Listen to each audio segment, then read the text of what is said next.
Right. Okay, so we're 1 minute past 1 o'clock. So let's kick things off. Welcome to another CFCI webinar. This is actually a virtual construction site tour today. My name's Simon Smith. I'm a CFCI trustee. I'm going to be hosting today's webinar. And the topic today is King's College Croft Gardens. And this, you'll find out what the project's about, but just very briefly, it's a very, very low carbon project, very aspirational passive house scheme in Cambridge for King's College and its new residential accommodation for King's College. You'll find out lots more in a few moments from our speakers. But heading the show today, as it is a construction virtual visit, we've got heading the show is Gilbert Ash, the main contractor. They're going to be showing you some nice photos and videos of the construction site and where they're up to at the moment. But they are going to be joined by the architect, Feilden, Clegg, Bradley, and the engineer Smith and Wallwork, who are the civil and structural engineers. And I should also mention a few other names that aren't presenting today, but are a key part of the team. And that's Max Fordham, MEP engineers. You'll also see some physical works from KLH, who are the CLT contractor, RMC, who are the substructure subcontractor, G-Core, who were the ground source heat pump boreholes, and of course the MEP subcontractor, William Coates. So that's the wider team. And as I said, today, Gilbert Ash are heading up the presentation on this virtual construction site visit. So I'm going to hand over to Gilbert Ash, to John, who's going to introduce the speakers today. So John, over to you. Oh, sorry, I forget. I always forget one thing, don't I? We've got lots and lots of people listening in today, so 123 people there. So please raise any questions you have for our team today in the Q&A or the chat box.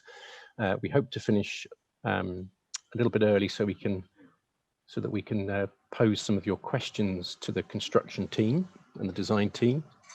And we should all be done by 2 o'clock so you can get back to work at 2 o'clock, so I don't get in trouble with your bosses. Good. So without further ado, John, over to you. Firstly, thanks, Simon, for asking Gilbert Ash to take part in this virtual event today. We're very pleased with the progress that's been made in Croft Gardens. We've been on site for about 6 months now. We're delighted today to be able to share some of the progress and some of the photographs and images with you. Today we're joined by the architects. As you said, it's Feilden, Clegg, Bradley Studios, and we're joined with Hugo Marek and Nick Hodges. We've also got Fernando Perez from Smith and Wallwork, who are the civil and structural engineers in this project. And then following their presentations, we'll give you an overview of the works to date, a summary of some of the challenges and that have taken place so far and had to be overcome. And this will be given by Emmett Holmes, who's our contracts manager, Chris Foley, our resident site manager, and Robin McCulloch, who's our services coordinator on the project. So first of all, I'll hand over to Hugo, who'll give an architectural presentation. Thanks, John. That's great. So I'll just share. Yep, I want to continue. Great. Give me a second. Hopefully you've all got that. Yes, we can see that. Yes. Hugo, yeah. Oh, brilliant. So hello, I'm Hugo Marek from Feilden, Clegg, Bradley Studios. We're going to give you an overview of the project, and then we're going to get with the team here into the detail as we go. So Croft Gardens for King's College, Cambridge. And I'm just warming up into the software, excuse me. So here's the college and the front landscape of the college that many of you will recognise. I learned that Oxford has quads, Cambridge has courts. And as we know, many of them are actually behind doors such as this. So this project became a little bit of a sort of story about an open court. Here's the site southwest of the college, main grounds on Barton Road. And a perimeter block, a very green block, and then a perimeter block of villas and other forms of accommodation here. And these were the existing buildings when we started the project, a triptych of 3 arts and crafts villas forming a little landscape here onto the street, and various sheds and garages, of which the only building that is being retained is this little villa, which was once a farm to the rear of the site. Quite a diverse streetscape along Barton Road. We're filling this space here. And also a site that originally was predominantly, or had a great deal of hard standing landscape and outbuildings, not a good use for sort of required residential density in cities. This was our brief for the college: 24 fellows apartments, 60 graduate rooms, a shared common room and library, sort of unified and distinct landscapes, critically Passivhaus certification, and also very challengingly 100-year design life. And we also started the project with some quite important criteria from the city, which were about emulating, if you like, the set piece of buildings and landscape, pitch roofs, and building heights, sort of thus needing to respond to that, so about 2 to 3 stories, views into the site, integration of value to trees, and the retention of that villa, and critically an environmental exemplar. And so this was one of our first sketches, an open court, really, around a set piece of 3 buildings which splay and allow these long views into the site, but also over the buildings and into the tree canopy beyond, and incidental views as well of the villa, and then sort of starting to think about parking on either side. And we were really intrigued by this idea of splaying and the TARDIS of a site, if you like, and using that splay to reveal so much more depth in the site, like so, and also pushing the buildings back so you can see the canopy. And the general mix of the accommodation was to be fellows apartments here in blue, graduate rooms to the rear here in the larger crescent, and then a villa twinning up with its neighbour here with further graduate rooms, and then a common room at number 4 using the existing villa.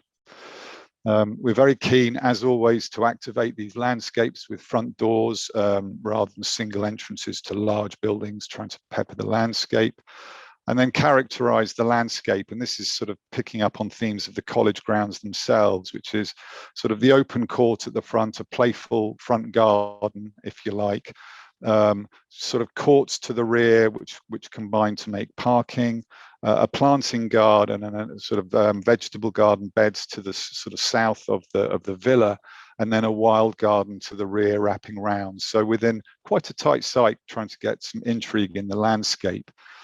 The form and massing, therefore, starting to look like this. In fact, this becomes a dual gable, double pitch roof here to the rear of the site. And then the developed landscape plan of those pieces, and this starts to become sort of a social aspect to the project here. Fire access through the site, but typically no need for vehicles to pass through the site, which is great. These became the sort of the big challenge on the project. Geometry really defined by that viewpoint from the pavement, being able to see in and sort of feel central to the site from outside the site, if you like. And then developing the typologies, so that the pair of blocks here and here with 2-bedroom apartments at either end, 1 beds in the middle, and so on each floor a pair of apartments around a feature stair. And then the graduate rooms, this is 3 stories, 6 floors of 8 bedrooms, an accessible room on each floor, common rooms to the corners, and again, sort of a feature stair that ties those together. Further buildings, the villa up onto the street, further rooms, 4 rooms on each floor here, and then the common room. So this bit here is the existing villa, and we're putting a pavilion piece on the end to create a common room, a meeting room, a laundrette here, and a librette here. So picking up those all important social functions on the site. This building is made of CLT, and you're going to see some of this. This was an important move and a challenging, but a fantastic challenge with the design team of a brick-clad CLT project. The brick is there for the 100-year design life and the robustness, the CLT there to balance the carbon equation, and this shows us actually on overall the embodied carbon within the project slips into the negative around to the tune of about 141 tons at day 0. Combining that, so sort of looking at this, 141 tons sees us about 7 years carbon 0, and then a gradual climb on operational targets. This is very low on Passivhaus compared to BREEAM Excellent, and that factors in those unregulated loads. This is sort of borne about by using ground source heat, air source, but also most importantly the low need for little energy because of the fabric performance of the Passivhaus buildings themselves. So, and we're working on the college at the moment to see how we can go towards actually flattening that line further. A brief word about the character of these buildings. An interesting development of an idea, really. The first is drawing from the arts and crafts of the area. This shows actually the problem or the challenge with pitch roofs. They typically sit more comfortably over 1 or 2-story buildings, not 3. That's why we're also drawn in a way to the collegiate model, which is the purpose of these new buildings. And we like the way inline dormers allow you to have both a pitch roof and a 3-story building that seems happy with itself. And of course, they start to create this need for extra feature rainwater pipes. Again, that was a motif we were interested in. We were interested in horizontality because of the way our buildings were, and interplay with tile and brick. And of course, the Galt brick. And it's been a sort of thrill to work on a project which keeps the balance of the use of Galt, a Galt coloured brick in this part of Cambridge. So then developing the language of the buildings, if you like, we work, apart from what I just said, we also had this sort of concave and convex sort of forms of the buildings to inform the design.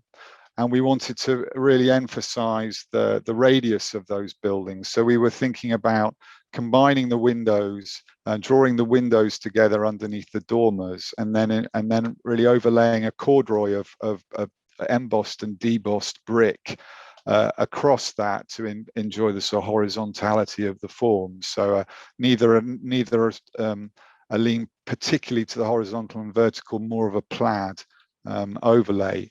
And in the detail on this, starting to bring timber into the reveals of those deep wall window reveals, but using within the corduroy, using tile courses to tie the verticals together, if you like. And these corduroy ribs move in and out depending on whether that facade is in compression or tension, so sort of bringing the architectural concept along a bit. And that's how that starts to look, again, with these feature rainwater pipes and quite regular levels, again playing with perspective and the depth of the site. And so briefly, some quick views. This is a red brick villa that teams up with its neighbours along the way, and then the 2 Galt gables onto the street. A view into the site with those inline dormers and some bays to catch side north light on the street aspect. And then from that viewpoint, looking back out towards the street, and there's a sort of shift, and there's an interest here in pitch roof buildings, but also the collegiate view from the street. Looking at the villa, and there's a play here in trying to see how we can make these buildings feel as one, but actually be quite distinct in a way, so that the villa belongs to its neighbours and the pair, or as part of that 3-part piece, fit in. Some nice surprise views of the farm, of the villa at the rear here, as these buildings sweep round to it, and you can see that corduroy rib work. View from within the site, looking towards the social spaces. I'm probably out of time, but I think I'm out of slides. So some interior shots there of how the spaces are working, and the all-important study bedroom with those deep window reveals splayed to capture the light. And that's how it looked at Christmas. There we go. So I hope I didn't blow the time there. Now I have to stop sharing. Okay, Fernando, over to you. So let's share the screen. Hopefully you can see the screen now. Yeah, that's good. On that chilly slide on the winter of Croft Gardens, I will try to just dwell on a few of the key aspects from the civil and structural point of view on this project that we have that we are working at. So we are the structural engineers and civil engineers, as we mentioned. A key element of this project has been the drainage design and the integration of the sustainable drainage solutions with the landscape design. And what better way to express this than using a landscape architect section by RMA and a render, one of the renders that Hugo was showing us. With these two images, we can describe all the most important features of the civil engineering design of the surface water. The surface water system has been designed for 1 in 100 year storm event plus 40% climate change allowance. The access roads and the parking spaces are used porous paving and swales to manage the surface water and to remove pollutants. Then the surface water from the buildings, they are also stored and conveyed to surface water features such as rain gardens and swales prior to the discharge into the detention basins. And all the site generated surface water is removed from the Anglian water sewers by infiltrating it into the underlying sand, helping to recharge the groundwater. Moving on to the structural elements, one of the key aspects of these new buildings, of the 4 new Passivhaus buildings on the scheme, is the floating raft forming the substructure. This is a typical cross-section of a CLT of the CLT building. In the CLT superstructure is resting on this 250 thick millimeter raft, reinforced concrete raft, very lightly reinforced. It didn't require, due to the lightweight of the superstructure and the cellular form of construction, didn't require much reinforcement. And that raft is sitting continuously on 250 millimeters thick of reed insulation, which on its turn is bearing onto compacted subbase layers to get to the subgrade, which is a natural sands and gravels on our site that I mentioned before. So all these 4 buildings are resting on that floating reinforced concrete raft.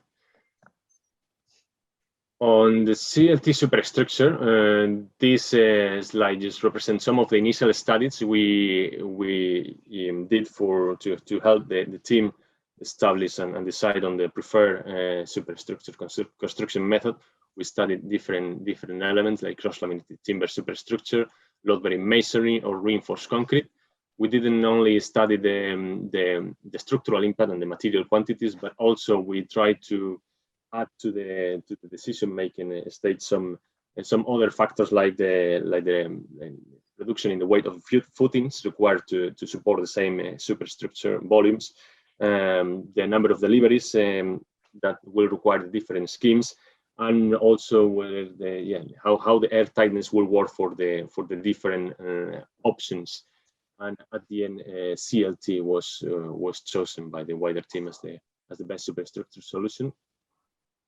Obviously, I think Hugo has already touched on the carbon aspects of this project. This was a study we did around stage 4 on the principal embodied carbon figures of the main materials forming the structure and the rest of materials used in the scheme, as the bricks or the screeds.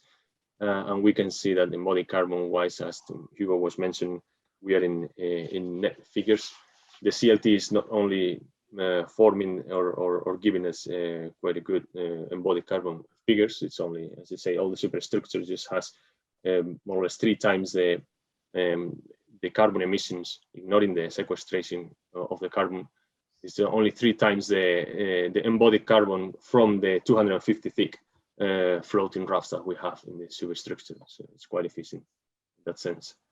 In order to help the future contractor in tender, We provided some initial sketches on the separation distances to help them understand external spread of flame during the construction stage and to inform their risk assessments to manage their construction site.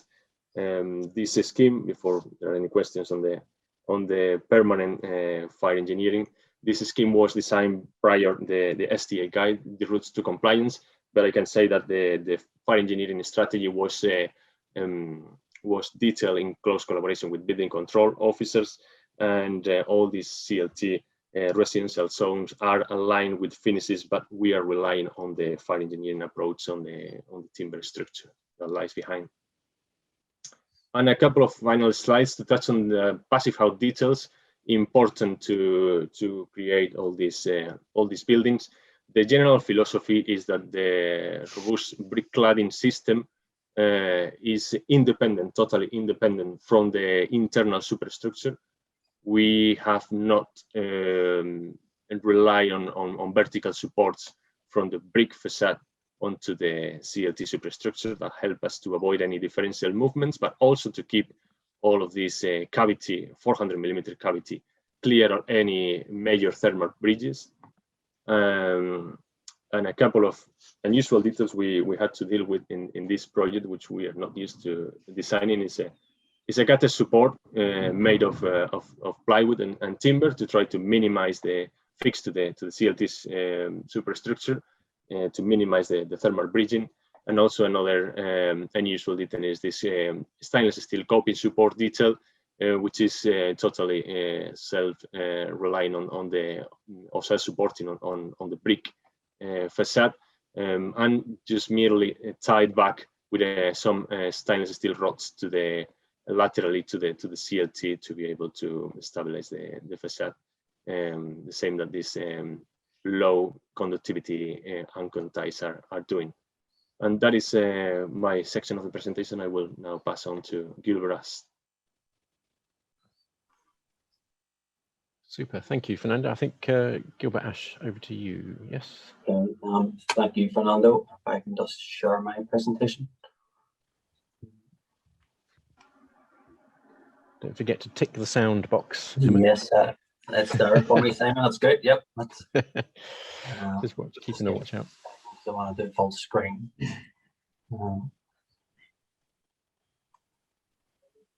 That's good. We can Anybody see see it okay? Yep, that's good. Thank you. Screen.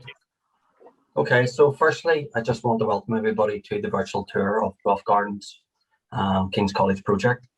Gilbert Ash are glad that we've been asked to present this project to yourselves, and hopefully everybody's attending the virtual tour now today will get a better understanding of the project and also how Gilbert Ash approach the construction of this project. So we're going to open up with the presentation with a small video, short video, sorry, of the site setup and the welfare. So I'll play that now.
Okay, so what I would like to go through here, just initially through this presentation and just a wee introduction to everybody.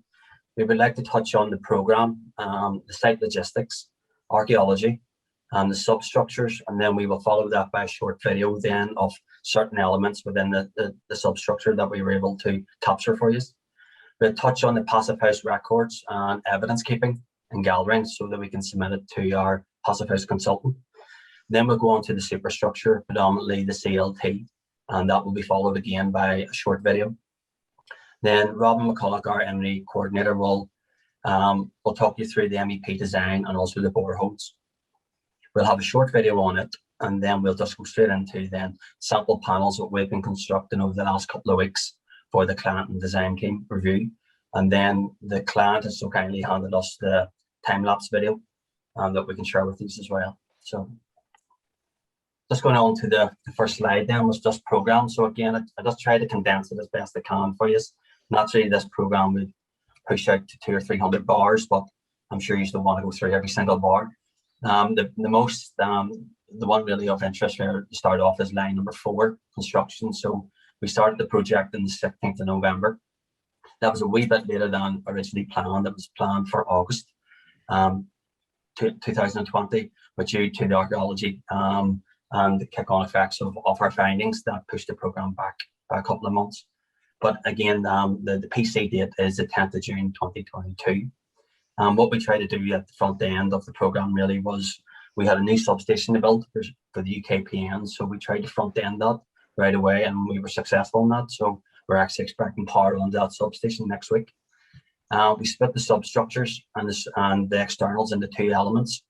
The substructures, again, we targeted all of the substructure work within the site because there was a bit of a logistical challenge.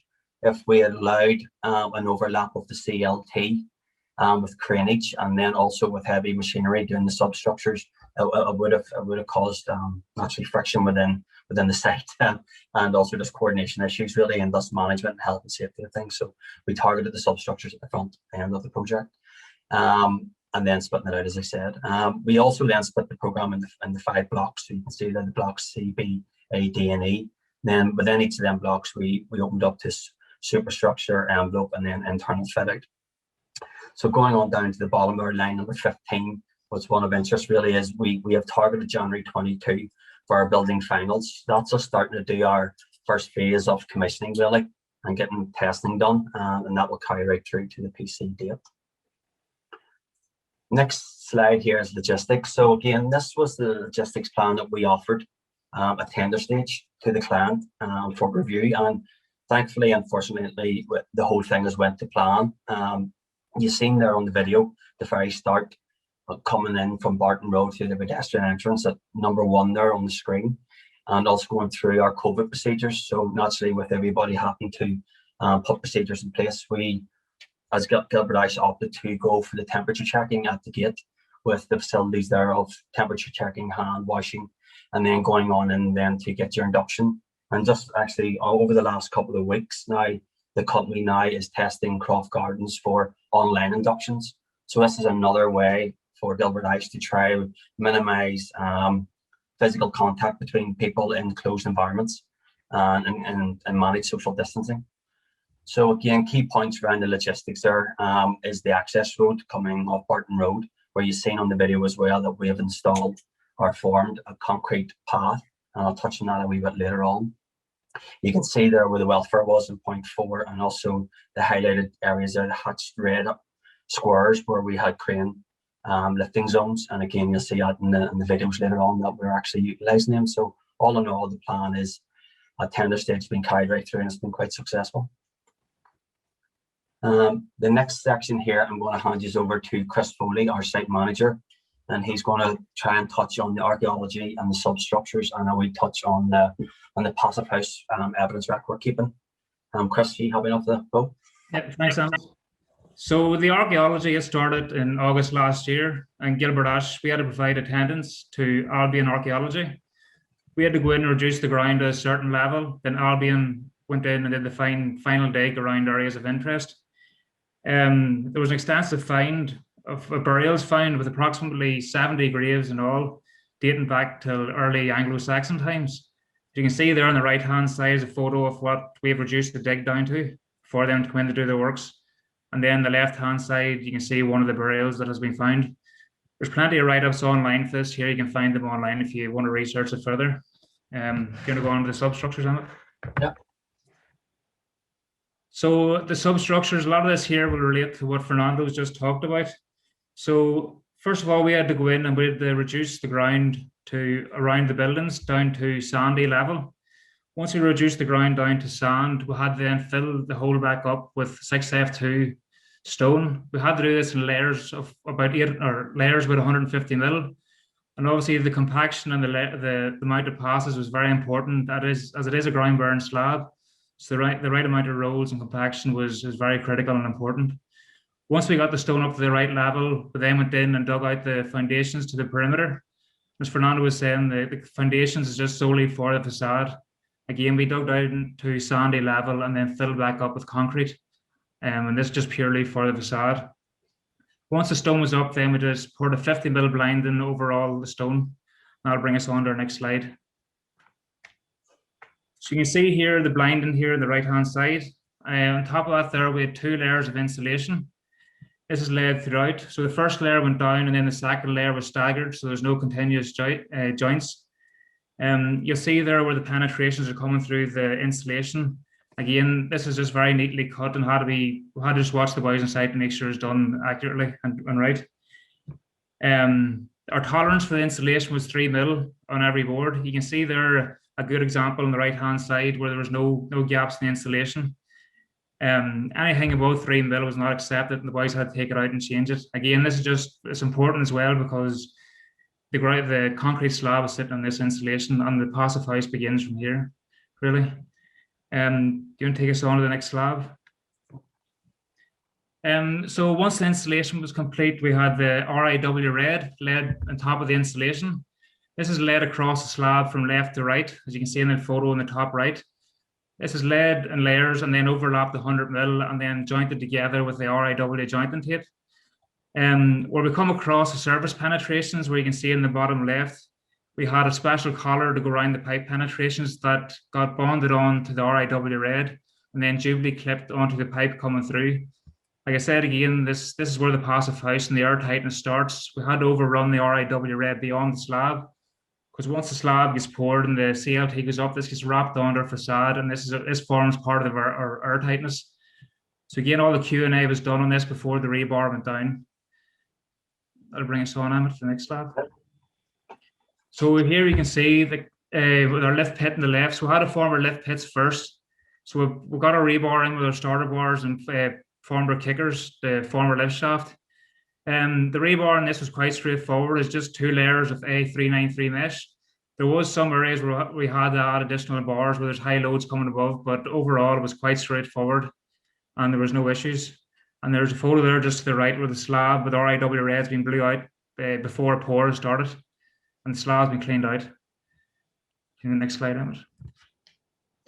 So here's the soakaway that Fernando also touched on. So this soakaway has taken out the majority of the storm water from the buildings. All the water is drainage in this, and he says that it's got a 100-year capacity. So here you can see this soakaway is situated between 2 buildings, A and B, and you can see the size and length of it. So again, we had to dig this down to sand level, put our geotextile membrane in, put the egg crates in, and then wrap the geotextile membrane back over and surround it with sand. With this becomes like a bit of an issue, not an issue, but something we have to deal with on site. So we have craneage and forklifts, so we have to avoid driving on top of this on site, which is something we just have to manage daily on site, that nobody is going on top of the soakaways. Next slide, Emmett. So what you see here is some of the Passivhaus evidence reporting. So just this is something we have started early doors, and this will be continuous throughout the project for major elements that we put together. It's just an evidence report to prove that we're going by the specification, the workmanship's good, and we're getting the right materials. So on the left there, you can see a photograph of the installation. When it came to site, we photographed it before it was took off the lorry. And then we made sure it was manhandled or took off the lorry correctly and nothing was damaged. And then below that, you see we've took scans of the delivery dockets. Again, all this evidence is just highly important for us to get the Passivhaus accreditation. And then to the right-hand side, you'll just see inspections we carried out in installation. So to the bottom right, there's a gap was more than 3 mil. So you see below, we haven't dried and sprayed anywhere that needed remedial works. We sprayed it in green. And then once we sprayed in green, our subcontractor went in and carried out any remedial works to close that gap down. And above that is an example of good well-led installation with no gaps in it. That concludes the substructure works. There's going to be a short video here, just with a bit different elements I just talked about. Thank you. Thanks, guys.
Apologies, I just need to get to the place.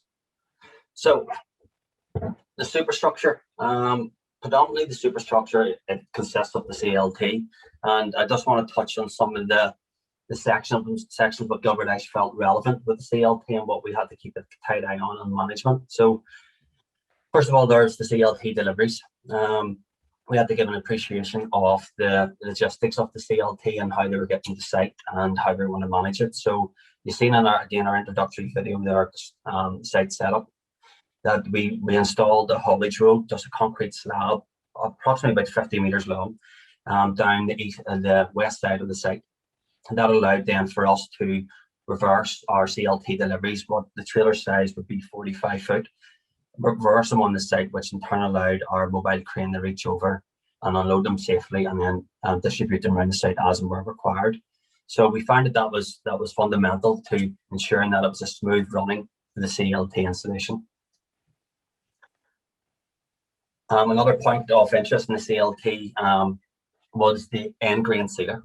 Now, so you can see here on the photograph to the left-hand side, we put an end grain sealer. It's actually called Shield Seal.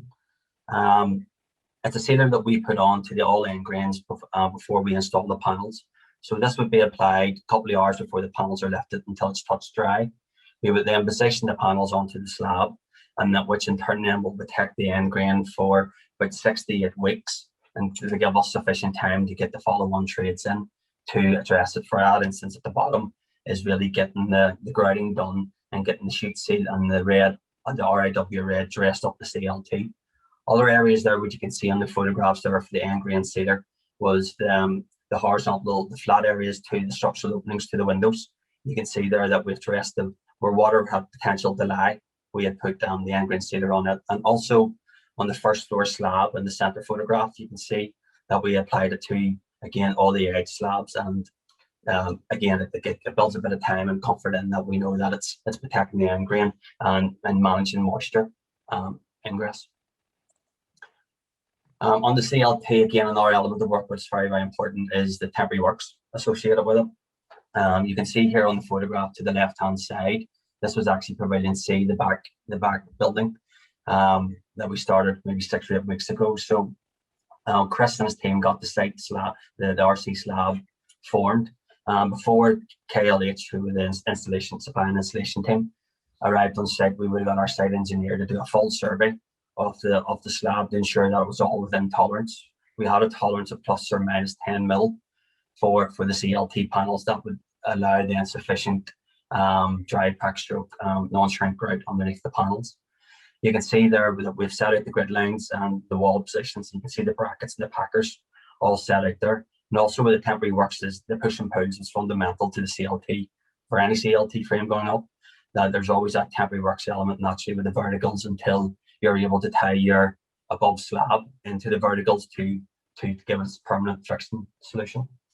Over on the right hand side photograph here, you can see them again before any floor slabs are installed from first floor up. You see that KLH and Gilbert Ash, we came up with a strategy of installing the handrails on the slab. So that meant that whenever we were lifting the slab panels, we were able to lift them straight on to the top of the walls, and the edge protection was there. So from a health and safety point of view, this was fantastic. Every panel that they set down, as you can see in the middle photograph, had edge protection going the whole way along. We kept everybody safe. And that's also along with the installers clipping into the previous panel with their harness. CLT water and moisture management. So it's just 2 elements to this. So the first section there really was the moisture management. So you see in the snippets here on the left-hand side, Gilbert Ash came up with a bit of a strategy with Smith and Wallwork on where we were going to manage or record moisture within the CLT. So if you can see there, we had numbered out locations around building C, for instance, for each level, where we were going to put the moisture meter on with a probe. The probe would have been 15 millimeters in diameter, and we would take readings of all the locations on a weekly basis. Along with that, then we would attach it to a spreadsheet, and the spreadsheet then would have trigger levels on it. So if we met or we went over the value, the percentage of the moisture allowed, we would then it would trigger off alarms really to the design team in Gilbert Ash then to look at remedial actions, whether that was leaving it for longer periods of time to naturally dry out or bringing another means of trying to dry it out before the next trades follow on. And you can see here it does a temporary, again, KLH have installed tape on the floor slabs and the upper floors. This is just a method they've used for trying to manage moisture getting into the end grain of the CLT slabs during the installation period. This slide here now on CLT was pointed out by Fernando there in the earlier presentation. It's really to do with the fire separation and neighbouring buildings. So you can see on the photograph to the left here, we had on building B, it was in close proximity to the neighbouring building. So a part of the fire strategy, when we were in dialogue with Cambridgeshire Fire and Rescue, as well, that we had to ensure that we minimise the risk of spread of flame. So there was a cementitious board applied to all the openings on the elevation of Pavilion B to ensure that we reduce the risk to spread of flame. But also what was involved there with neighbouring buildings in close proximity for fire, we had to split building C and building B in half just due to the size of it. And what we done was, as you can see in the image to the right, is that we had to apply 2 layers of 15 mil pink plasterboard to create a fire line. And also on the corridor, the main corridor going from east to west in the buildings, we then had to form a 30-minute fire door. So again, that's all a temporary solution that we've had to do to ensure the fire strategy for neighbouring buildings is carried out and carried across the project until such times we have the building wrapped in its permanent fabric, so the brick masonry and the windows installed. Going on through again, a good element to look at here was there's actually 2 elements in this image is the grouting. So it was a false rock non-shrink grout that we had to use. This was installed after the first floor slab panels are permanently fixed to the ground floor vertical elements. We would create a shutter on one side of the wall and then we would create a sand barrier on the side that we're pouring on. We would pour the 5-star grout in underneath the panel. We would let it set till the next day, and then we would go along the next day with pretty much a square mouth shovel, and you would square it off then flush with the CLT wall. That would ensure then that the compaction's right underneath the CLT panels. Also a point there just to note as well is just before the next slide is a wee touch on the air tightness. You can see the cast iron pipe coming up through the RC slab there as part of the Passivhaus, and trying to ensure that we stop or minimize as much as we can air leakage. We applied a sealer to around in the junction between the RC slab and the pipework. It's called blow-proof sealer. It's like a paint-based system, and we just paint around the bottom 2 inches on the slab and then up the pipe, and then it sets, and it's like a rubber-based then. So again, that creates a nice seal and ensure that there's no leakage there as well. Plus the fact that our first barrier below it is our RIW red. The next slide here that we can show here is the air tightness tape. So as you can see in the image here to the left, we use a tape called Pro Clima. Again, it's a 150 wide tape, and it was applied to every vertical and horizontal joint within the CLT facade. What also that we had to do was at any end grain on the first and second floors, we applied the tape right over the end grain to ensure that the end grain is protected, and just to make sure the moisture can't get in there, and also the air tightness, that there's no risk of any leakage. On the image to the right was a sample that we carried out for Max Ford and the Passivhaus consultants, and also the other members of the design team. So on this section here, you would see the facade panel itself came with a larger opening, and then a part of the design was to plant on smaller sections CLT around the opening and form the sill, which in turn created more joints, more openings to the corners internally and externally. So we done a benchmark, we offered this up to the design team, and everybody was happy what our approach was, and that was our way forward now for the rest of the project. And this also, just at the bottom of that image on the right, you can see that we were using the shield seal, what we used to wrap the RIW red below the RC slab up to the CLT. So that junction where you see between the 250 slab and the grouting of the bottom of the CLT panels, and all that is all sealed then together with that sealing sheet there. Next slide would be just a video of the superstructure elements that we've picked up. The superstructure.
Okay, I'm going to hand these over now to Robin McCulloch, who's our M&E coordinator, who will touch on a couple of wee slides here. I know we're conscious of time, so we'll try and wrap this up in a couple of minutes, please. Thanks, Simon. So for the coordination of the M&E systems, we're able to use the model produced by the structural team for the CLT. It meant we were able to model and coordinate all of our M&E services and elements, and collaborate with the design team just to validate any design clashes, and sort of correct those very early on in the design process. This exercise also enabled us to model all the builders work openings and penetrations throughout the process, as you can see there in the right hand photo. Any of the builders works opening could be seen in the video before as well. We can also see a work in progress here on the left hand side. In the middle, a 3D model image pulled from the model. If you can go to the next slide, Emma. The boreholes in this, so you can see the site consists of 5 ground source heat pump systems fed by closed loop boreholes. This was intended to meet the space heating requirements through the low temperature system for the underfloor heating. The boreholes drilled by, you can see on the left hand side, it was a very large rig the building decided for scale. So the initial design proposal was to have 280 metre boreholes per system, but due to some of the ground conditions at lower levels in around 120 metres, meant we had to change to 320 metre boreholes per system, giving total 15 for the whole site. With the depth of the boreholes then causing longer drilling times, it meant we'll have to reduce the size of the rig, which can be seen in the images on the right hand side, where they brought in a smaller, more compact system sort of to aid in the CLT installation and delivery of the equipment. And then on the next slide, we have a short video showing some of the drilling operations.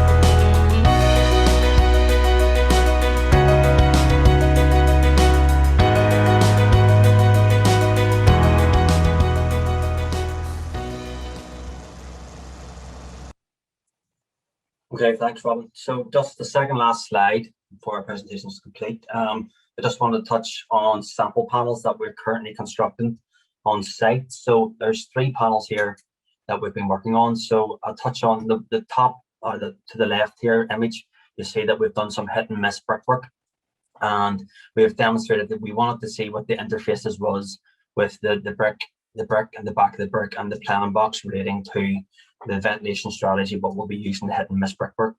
So you can see there the image on the top left and then also in the middle there of your screen.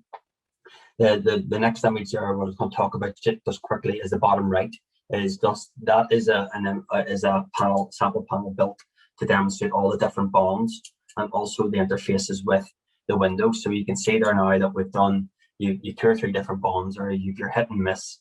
You have your step and brickwork in and out below the sill level, and you also got your lead and also your crease tiles for your sill.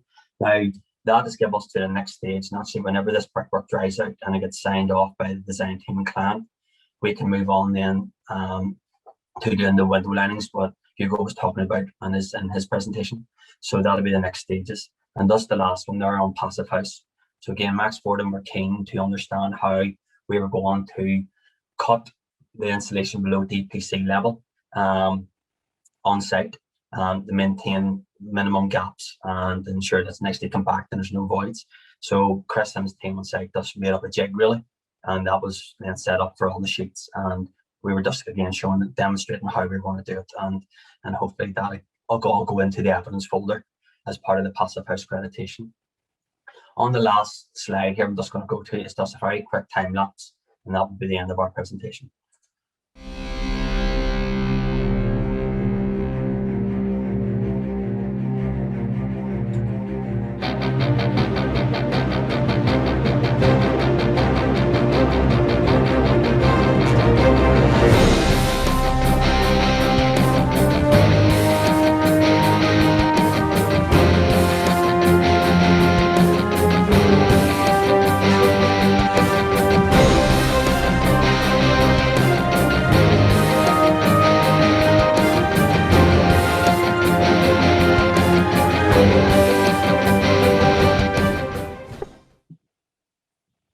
Okay, so thank you all for listening, and we'll open up the floor now to Q&A. Simon, or back to yourself. Super.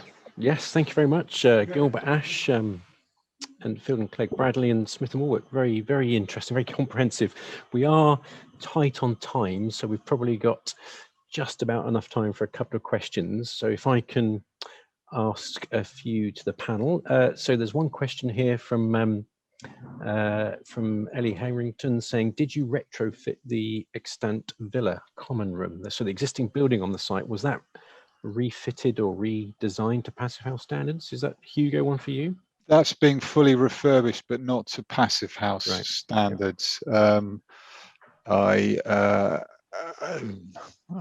thinking of a reason to justify why not, but it wasn't really on the brief for Passivhaus. Okay, thank you, Hugo. There's a one here as well for actually on the borehole ground source heat pump system, which looks very interesting. Someone's asked, can it be, I guess, reversed to generate cooling in the summer? That's quite tricky, I think, isn't it? I don't know if anybody, that's probably Robin that can answer that one or not. Robin. Yeah, so the systems have an underfloor heating system fitted with a passive cooling module as well. So that'll take heat from the building and reject it then to the ground in the summer months whenever it's that wee bit hotter. Fantastic, thank you, Robin. And let's do one last question, because I'm sure your bosses are obviously hanging over your shoulders saying, "Oh, you get back to work." So John Hales has got a question here, which is he likes the architecture, so that's a tick. There you go, Hugo. Thanks, John. Passivhaus principles, how did it affect? I mean, when you showed the floor plan, the wall thicknesses are quite chunky, aren't they?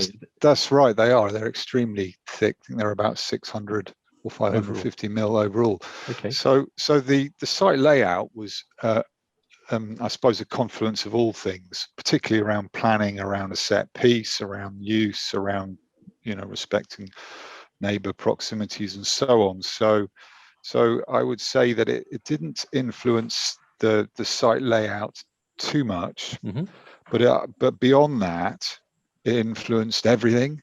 Yeah. I don't think the team will have had a discussion about the development of those buildings without Passivhaus figuring prominently.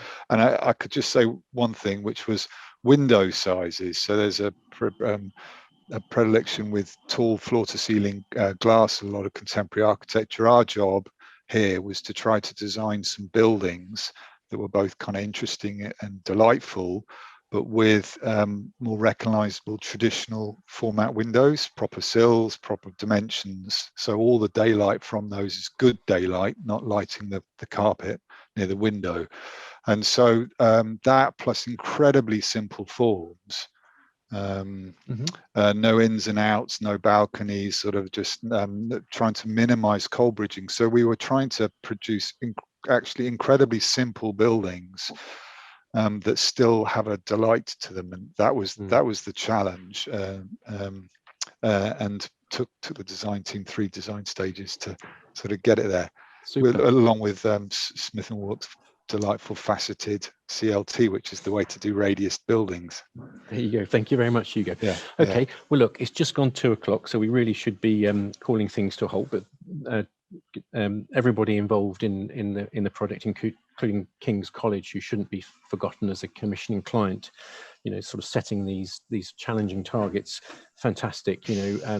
Using the structure to create the airtight line, the CLT. Also asking your ground worker to work to 3mm tolerances, I think is very, very challenging. So Gilbert Ash, thank you very much for hosting today and for the design team. So just a few parish notices very quickly. When's the next webinar? That's a good question, isn't it? I think we're trying to get something in the diary for Monday, the 10th of May.